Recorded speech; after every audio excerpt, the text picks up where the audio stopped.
News 18 prime का वक्त हुआ है। नमस्कार, मैं रविंद्र सिंह आपके साथ। जम्मू कश्मीर में गुरुवार को सेना की गाड़ी में आग लग गई।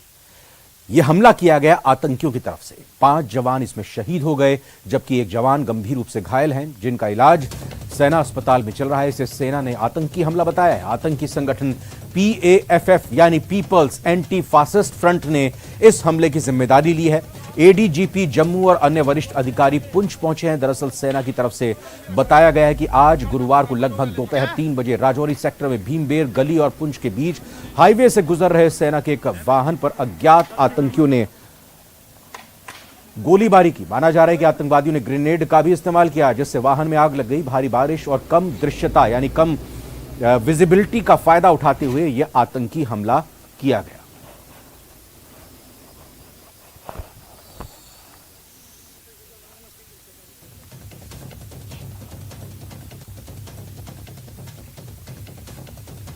नरोदा ग्राम हिंसा में पूर्व मंत्री माया कोडनानी, बाबू बजरंगी, जयदीप पटेल समेत 67 आरोपी बरी हो गए। गुजरात की स्पेशल कोर्ट ने इस मामले में गुरुवार 20 अप्रैल को यह फैसला सुनाया। इस हत्याकांड में 11 लोगों की मौत हुई थी। 27 फरवरी 2002 को अयोध्या से लौट रही साबरमती एक्सप्रेस के डिब्बे में पेट्रोल डालकर गुजरात के गोधरा में कई लोगों को जिंदा जला दिया गया था। इसके जवाब में 28 फरवरी 2002 को गुजरात बंद की घोषणा की गई थी।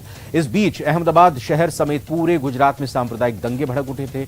इन दंगों में 28 फरवरी को नरोदा गांव के अंदर और बाहर कथित तौर पर 11 लोगों को जिंदा जला दिया गया था।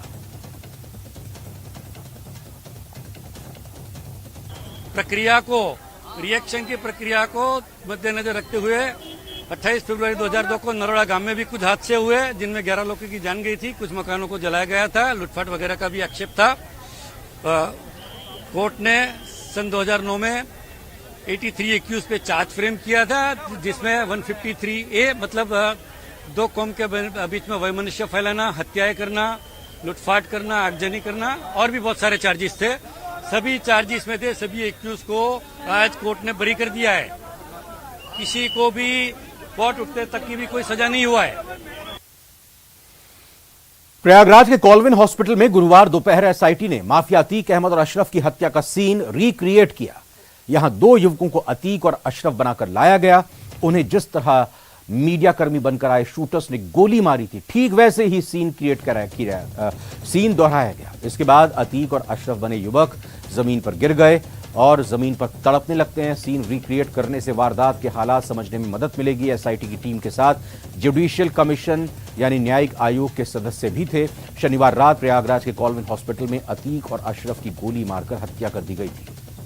गुरुवार को हॉस्पिटल पहुंची SIT और न्यायिक आयोग के सदस्यों ने घटनास्थल को जांचा, परखा, डॉक्टरों से बात की, अस्पताल के अंदर का भी हाल देखा, पुलिस कमिश्नर से घटना के बारे में जानकारी ली।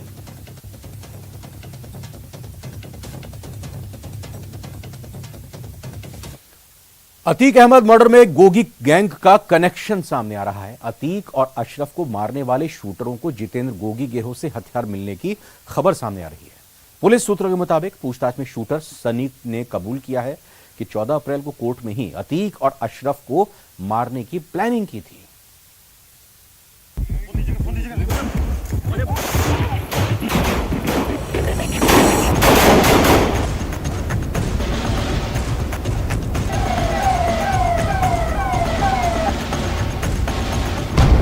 अतीक मर्डर का गोगी गैंग कनेक्शन। NCR से जुड़े अतीक मर्डर के तार।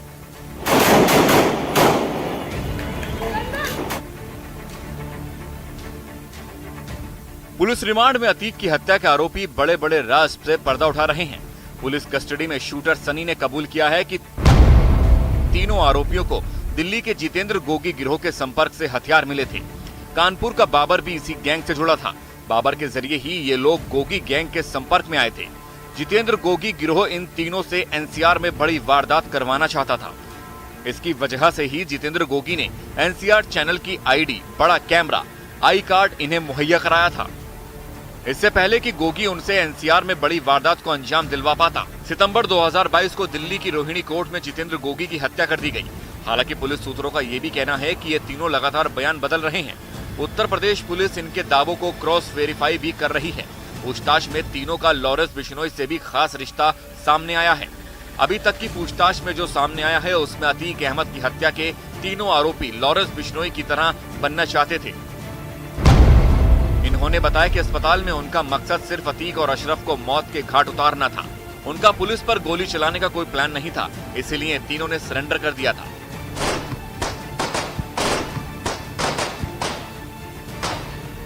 सनी सिंह के अपराध का कनेक्शन यूपी के कई जिलों से मिल रहा है।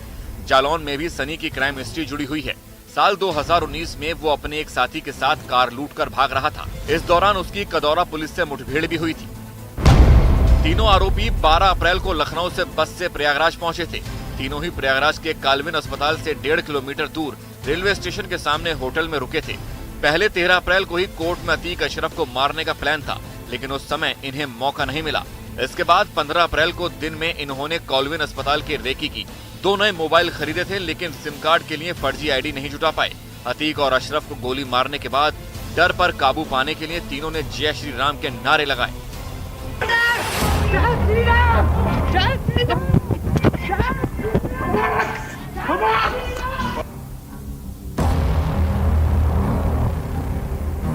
एसआईटी अब तीनों शूटरों के मददगारों पर शिकंजा कसने की तैयारी में है। एसआईटी ने बांदा से 3 लोगों को हिरासत में लिया है। हिरासत में लिए गए तीनों आरोपी लवलेश तिवारी के दोस्त हैं, जिन्हें बांदा रेलवे स्टेशन से हिरासत में लिया गया है। ये तीनों आरोपी लवलेश को सोशल मीडिया के इस्तेमाल की ट्रेनिंग दे रहे थे। इतना ही नहीं, अपराध की दुनिया से तीनों शूटरों का पुराना नाता रहा है। अब पुलिस उनकी क्राइम कुंडली को खंगाल रही है। पहले बेटे असद का एनकाउंटर, फिर पति अतीक और देवर का मर्डर। इन सब के बीच सबसे अहम सवाल यह है कि अतीक की पत्नी शाइस्ता परवीन कहां है। पुलिस की दर्जन भर टीमें एसटीएफ के स्पेशलिस्ट शाइस्ता को तलाश नहीं पाए अभी तक। हर रोज शाइस्ता के बारे में नए नए सुराग मिलते हैं, लेकिन उसे पकड़ना तो दूर, पुलिस उसके आसपास तक नहीं पहुंच पाती है। अब शाइस्ता की तलाश में खोजी ड्रोन लगाए गए हैं।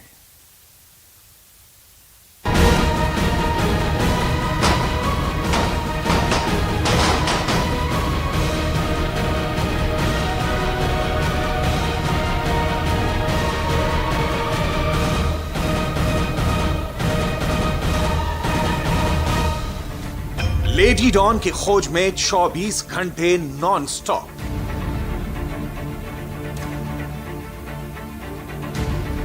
बस्ती बस्ती मोस्ट वांटेड की तलाश। अंडरग्राउंड शाइस्ता के पीछे ड्रोन कैमरा।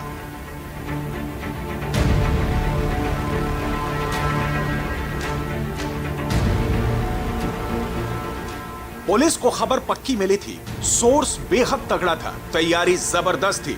पुलिस की टीम ने दल बल के साथ इस बस्ती की घेराबंदी की और ताबड़तोड़ छापेमारी शुरू कर दी, लेकिन ना तो शाइस्ता मिली और ना ही उसके साथी। खबर थी कि शाइस्ता प्रयागराज से करीब 50 किलोमीटर दूर कौशांबी जिले में कहीं छिपी है। इसके बाद कौशांबी पुलिस ने पल्हाना और नौगीरा गांव में एक साथ छापेमारी शुरू कर दी। ये दोनों गांव गंगा की तराई वाले इलाकों में बसे हैं, लिहाजा शाइस्ता की तलाश के लिए पुलिस बड़ी तैयारी के साथ पहुंची थी। ऐसी खबर है कि यहाँ पे शाइस्ता परवीन गंगा के तराई इलाके में छिपी हुई है। ऐसे में एसपी के नेतृत्व में यहाँ भारी पुलिस फोर्स के साथ छापेमारी की जा रही है। छापेमारी के लिए बड़ी संख्या में पुलिस बल, पीएससी के जवान और ड्रोन कैमरे लगाए गए थे। इसके बाद संदिग्ध घरों की तलाशी शुरू हुई। पूरे इलाके में ड्रोन कैमरे उड़ाए गए। एक एक घर के ऊपर बारीकी से नजर डाली गई, ताकि अगर कहीं भी कोई हलचल हो तो पुलिस उसका तुरंत पता लगा पाए। लेकिन शातिर शाइस्ता पुलिस के हाथ नहीं है। थाना संदीपन घाट क्षेत्र के पल्हाना और उसके आसपास के गांव, कछार और खेतों में, बागों, बगीचों में आज एक सर्च ऑपरेशन हम लोगों ने चलाया था, जो उच्चाधिकारियों के निर्देश पे था। अपराधियों के छुपे होने की सूचना थी, सारी चीजें उसमें इंक्लूड है, तो वो दोनों नजरिए से हमारे यहाँ।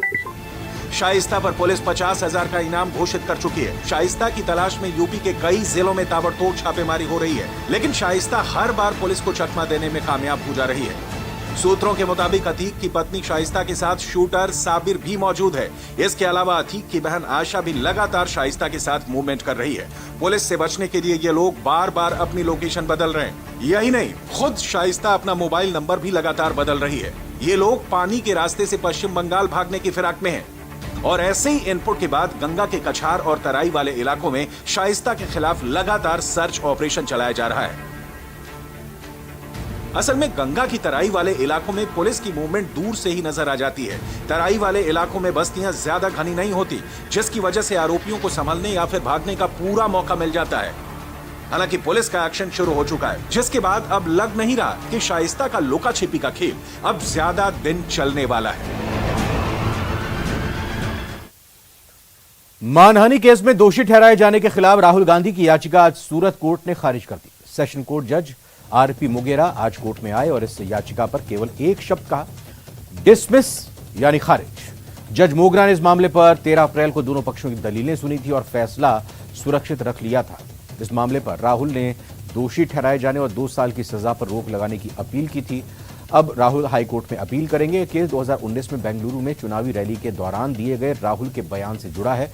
राहुल ने रैली में कहा था कि हर चोर का सरनेम मोदी क्यों होता है। इस बयान पर गुजरात के बीजेपी विधायक पूर्णेश मोदी ने मानहानि का केस दाखिल किया था। इसी साल 23 मार्च को अदालत ने फैसला सुनाया था। अगले दिन उनकी सांसदी रद्द कर दी गई थी। हमारी ओर से सुप्रीम कोर्ट के जजमेंट्स रखे गए थे कि ये कोई एक्सेप्शनल सर्कमस्टेंस नहीं होता है। बीइंग एमएलए एमपी और उनका राइट टू बी इलेक्टेड, वो कोई ऐसा एक्सेप्शनल केस में नहीं आता है, इरिवर्सिबल सिचुएशन में वो नहीं आता है। और हमारा एक मुद्दा ये था कि अगर कोई एडवोकेट गलती करता है तो उनकी सनद सस्पेंड हो सकती है, डॉक्टर गलती करता है उनकी सर्टिफिकेट ऑफ प्रैक्टिस सस्पेंड होता है, गवर्नमेंट सर्वेंट कुछ गलत करता है तो उनकी जॉब चली जाती है। वैसे ही अगर एमपी के सामने कोई कन्विक्शन होता है तो उनका एमपी का डिस्क्वालिफिकेशन होगा। इसमें there is nothing which is exceptional. मैंने पहले से बोला हुआ है कि जो कायदा की जो भी प्रक्रिया है हम उनका पूरा मान सम्मान करते हैं। वो जो भी कायदा सुनाना है वो जज का काम है, वो कोर्ट का काम है, वो हमारा काम नहीं है। हमारा काम था कंप्लेन करना, केस को चलाना, उसके बाद यहाँ पे दलील करना, आर्ग्यूमेंट करना, वो हमने कर दिया है। और we are very happy with our arguments, with our complain and everything. Pakistan के विदेश मंत्री बिलावल भुट्टो जरदारी अगले महीने भारत का दौरा करेंगे। वो 4 और 5 मई को भारत का दौरा करेंगे। जम्मू कश्मीर में अनुच्छेद 370 निरस्त होने के बाद पाकिस्तान से राजनीतिक स्तर पर यह पहली यात्रा होगी। अब तक पाकिस्तान की तरफ से आधिकारिक स्तर पर प्रतिनिधित्व हुआ है। बिलावल भुट्टो यहां गोवा एससीओ के विदेश मंत्रियों की बैठक में शामिल होंगे।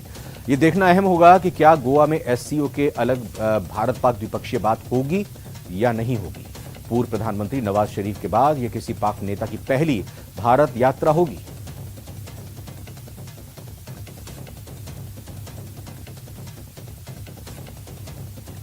Foreign Minister Bilawal Bhutto Zardari will be leading the Pakistan delegation to the Shanghai Cooperation Council of Foreign Ministers being held on 4th or 5th of May in Goa, India. The Foreign Minister is attending the SCO-CFM meeting at the invitation of the current chair of SCO-CFM, Dr. S. J. Shankar, Minister for External Affairs of the Republic of India. Our participation in the meeting reflects Pakistan's commitment to the SCO Charter and processes, and the importance that Pakistan accords to the region in its foreign policy priorities. Foreign Minister Bilawal Bhutto Zardari had also attended the last meeting of the Council of Foreign Ministers held in July last year in Tashkent. और भारत वर्तमान समय में SCO का अध्यक्ष है और भारत अपनी SCO के तहत मल्टीलेटरल ऑब्लिगेशंस जो हैं उसको ध्यान में रखते हुए भारत ने पाकिस्तान को भी न्योता भेजा था और अब पाकिस्तान की तरफ से इस पर ये घोषणा की गई है कि पाकिस्तान के विदेश मंत्री बिलावल भुट्टो जरदारी इस बैठक में भारत आएंगे। और जाहिर है कि ये पाकिस्तान के द्वारा जो ये निर्णय लिया गया है ये पाकिस्तान के अपने हितों के लिए लिया गया एक अच्छा निर्णय है। एससीओ प्रेसिडेंसी के तहत हमने सारे एससीओ मेंबर स्टेट्स को इनविटेशन दिया था, न्योता दिया था उसके आने के लिए। और गोवा में मीटिंग है एससीओ फॉरेन मिनिस्टर्स मीटिंग 4 से 5 मई, और हम अपेक्षा करते हैं कि ये मीटिंग बहुत सक्सेसफुल रहेगी।